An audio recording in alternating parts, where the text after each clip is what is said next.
Welcome to some new r/petty revenge stories, for all the stories of small victories over those who wronged you.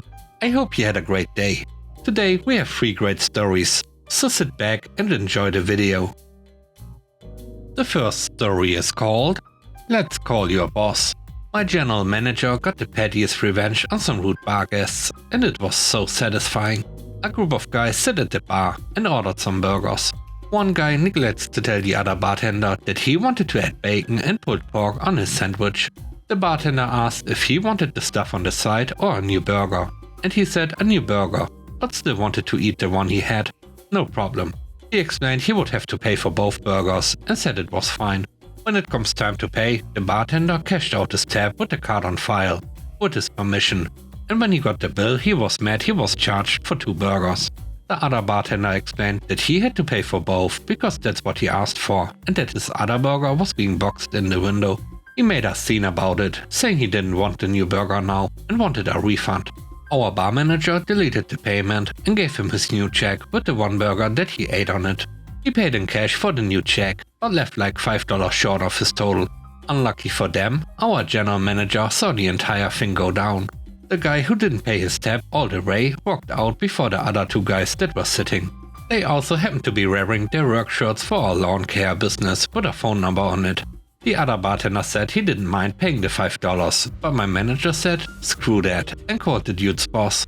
Told him that he behaved very rudely and shorted his tab, to which that guy's boss replied with some very unpleasant words.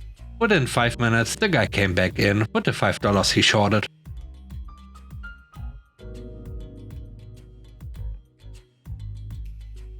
The next story is called The New Neighbors. I recently bought a house and have been having some work done before I move in. It was empty on the market for about 6 or 8 months before I bought it. One morning I got a call from my contractor asking me about moving the cars in the driveway, and of course I had no idea what he was talking about. I hadn't moved in yet. I left my job site and drove nearly a half hour to get there. As soon as I arrived, the people on the east side of me were walking toward the cars. I asked if they were their cars, and they said yes. They told me that they had been parking there for a few months with permission from the owners. I informed them that I was the new owner, and they can't park there any longer. We went back and forth, and with the intention of being a good neighbor and trying to show some goodwill, I agreed to allow them to park there for a few more weeks until I move in, with the agreement that they would move them by 6 AM every morning. The rest of the week went by without incident. The contractor called me about scheduling a walkthrough on Saturday, and we set a time for early afternoon. When I arrived, there were 4 cars in the driveway and nowhere to park. The only on-street parking is 2 blocks away. I called them and asked them to move their vehicles, reminding them of our agreement. After 20 minutes, they finally came out and moved them. Speaking with them, they claimed to have misunderstood and thought our agreement only referred to weekdays and not weekends. I corrected them and moved on. Sunday morning, I grabbed a trailer and loaded some furniture to take over and store in the garage. Once again, there were cars in the driveway. I called them and got the voicemail. I texted and said they had until a tow truck could arrive to get them moved. No answer, so I called a tow company. 45 minutes later, 2 tow trucks showed up, backed in and hooked up to the cars. All of a sudden, the neighbors were home. They ran out to stop their cars from being towed, and it ended up costing them a little over $300 to get them unhooked. I called my contractor and asked if he knew someone who could put in a driveway gate, and he did. I let the neighbors know that they could no longer use my driveway. On Wednesday, I get a call from the gate installer telling me that there are cars in the driveway. I called them and said tow trucks are on the way. They moved. The gate was installed and I went by to pick up the opener that evening. The neighbor's husband came out to confront me. I opted to just call the police department and deal with it legally.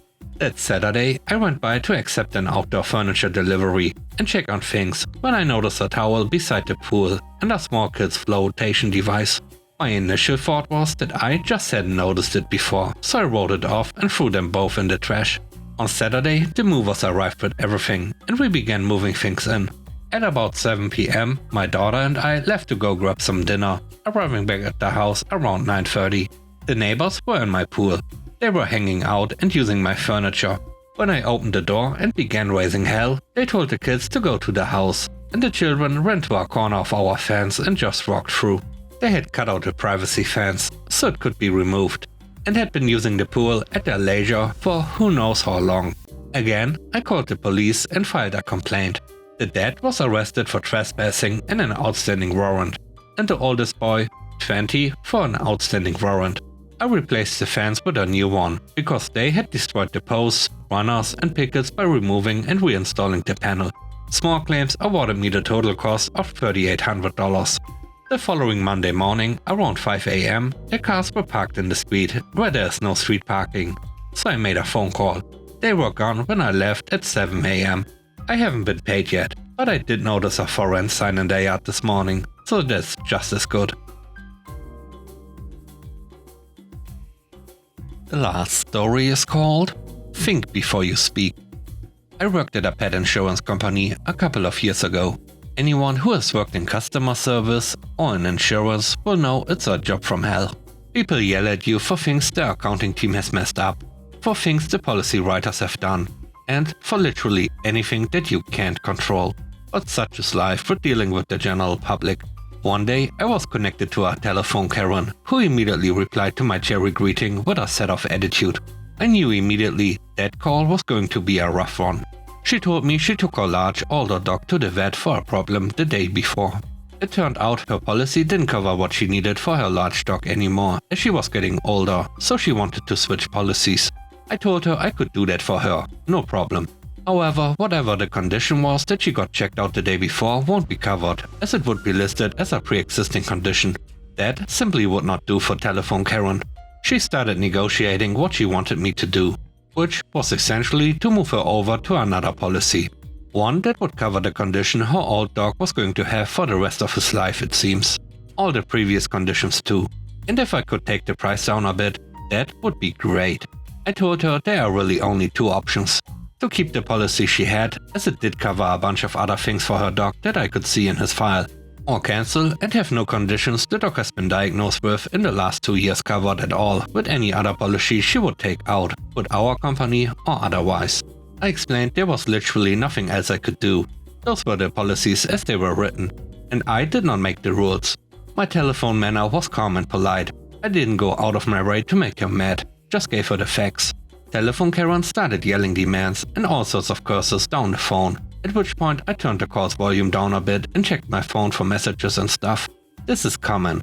We customer service reps do not have to be at full attention if you are going to come at us with total nonsense. When telephone Karen had finished, I reiterated the policies and my lack of control to do anything other than the options I gave.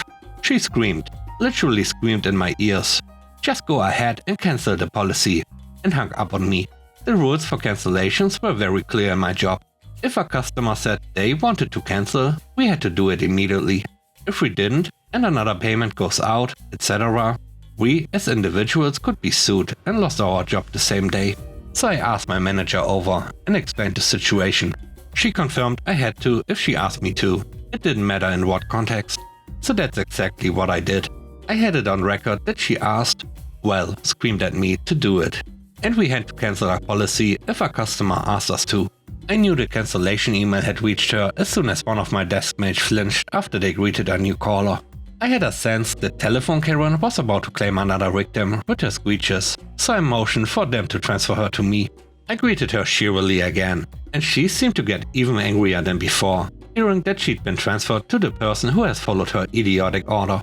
She asked me who do I think I am, cancelling her policy without her permission. I reminded her that that was the last thing she asked of me before she hung up on our previous call. That made her all the more irate. She demanded I reinstate the policy, but I couldn't. It was cancelled. The deed was done. I told her I could set up a new policy, and she begrudgingly said fine. While I ran her through the policy she wanted, I ran through the script we have when setting up a policy.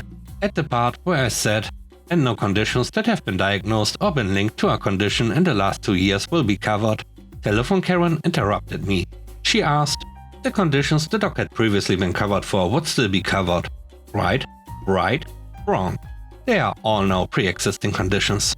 Telephone Karen lost her mind.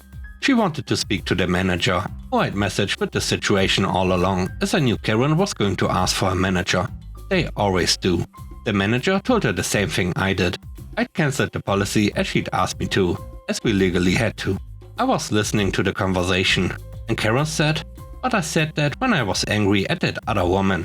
I didn't mean for her to actually cancel my policy." To which my manager replied, "Well, I'm sorry about that, but keep this as a lesson for next time, so you have the mind to stop and calm yourself down before you say something you'll regret." And with that, we end today's video. Let me know what you think about the stories. On a scale of 1 to 10, how would you rate the stories in today's video? I hope you enjoyed the video. If you like what I do and want to support me, please subscribe and hit the like button. I hope you have a great day. Stay safe. Bye bye.